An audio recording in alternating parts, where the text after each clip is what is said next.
Hi folks, I'm Callan McAuliffe and you're watching FrConventions.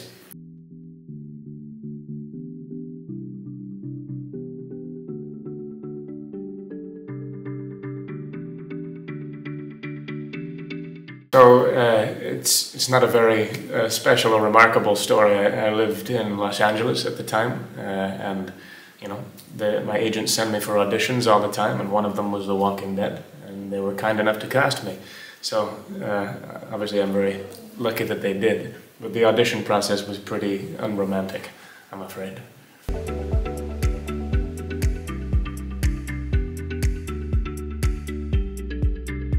Yeah, my first day on the set was, I think my first season was season 8, if I remember correctly, though it's been a while.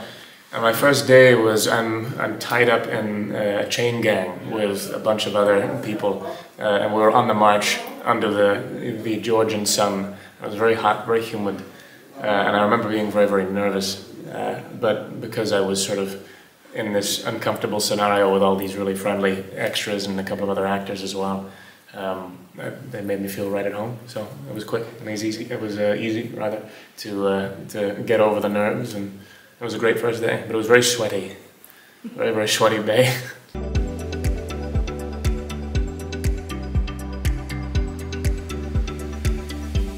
Yeah, I mean that's partly why it was nerve-wracking, is because it's whenever you're joining an established, family, basically, you feel like a bit of an intruder, a bit of an interloper.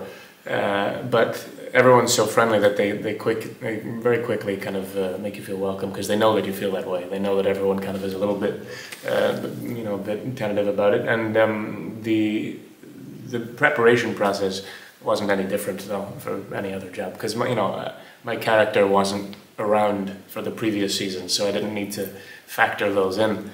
But I didn't watch.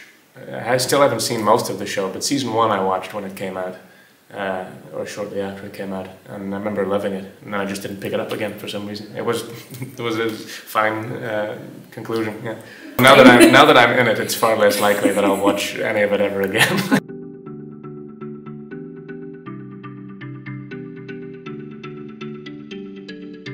Well, it's like I said, you can. It's very easy to get bogged down in a lot of those details if you try and factor them into your performance, or you try and show it behind your eyes that you've had a nefarious past. But I think because they were able to show it just by way of where I was found, and it's known that I was once among the saviors, that group gets up to some dastardly stuff, and I think you can infer that I was probably party to it. I participated in some of it, but because Alden had a good heart, and he was a decent guy, I'm sure that he wasn't quite as involved and quite as enthusiastic about whatever they were doing. But you kind of have to, I guess, go with the flow when it's an apocalyptic scenario. Whichever team you end up joining, whichever group you're with, you kind of have to play by their rules. So I'm sure he did some things that he considers questionable, but I don't think he relishes in them. I don't think he's proud of them. And I think he was very glad to be among people at Hilltop that I think were closer to him in spirit, if that makes sense.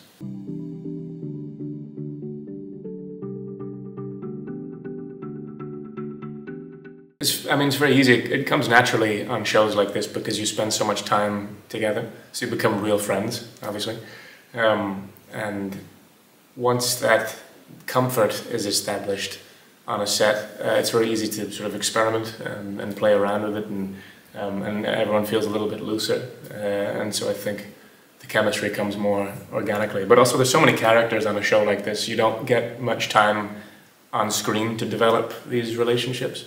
So sometimes it works, sometimes it doesn't work. But for the most part, I got along well. In fact, there's not a single person on the set that I didn't get along with, and that I wouldn't still call a friend. So yeah.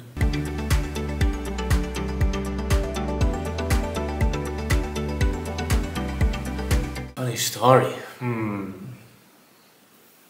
There's no funny stories that I can say that don't incriminate somebody in some way, or that that I wouldn't get in trouble for mentioning. But rest assured, there's plenty of shenanigans. Yeah, just none that I can say.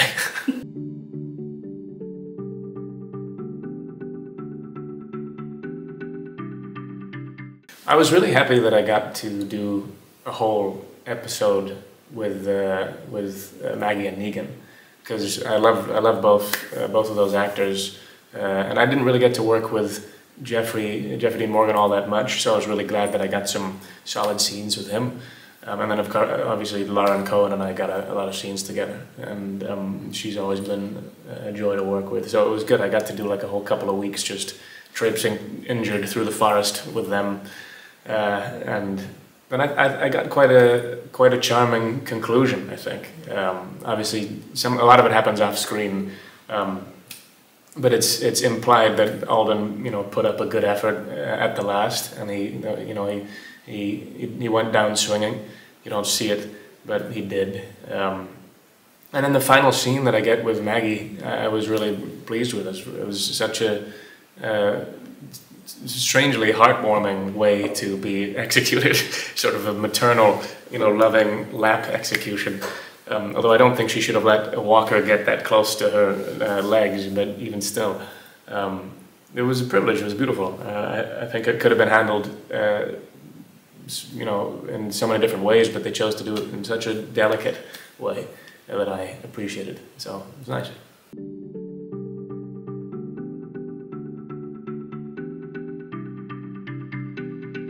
I mean, so far it's been really lovely. This was my first time in Paris. It wasn't my first time in France, but it was my first time in Paris. And everyone has been so friendly and also so considerate.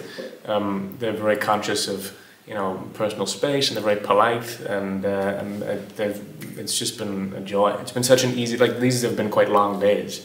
Some of the longest conventions that I've done, but it's felt simple and easy and kind of very smooth.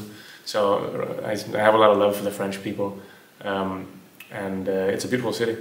But I was most excited. This isn't Paris, I'm afraid, but I was most excited to go see some of the cave paintings further south, because I'm obsessed with prehistory. So I went to Font de Gomme, and it was astonishing. So anyone who hasn't yet been to see the ancient art that your country is lucky enough to have a lot of, I highly recommend it.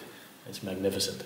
And then also I went to the Tomb of Napoleon, which was gorgeous. It's astonishing. So yeah, you live in a pretty city. So thanks for having me.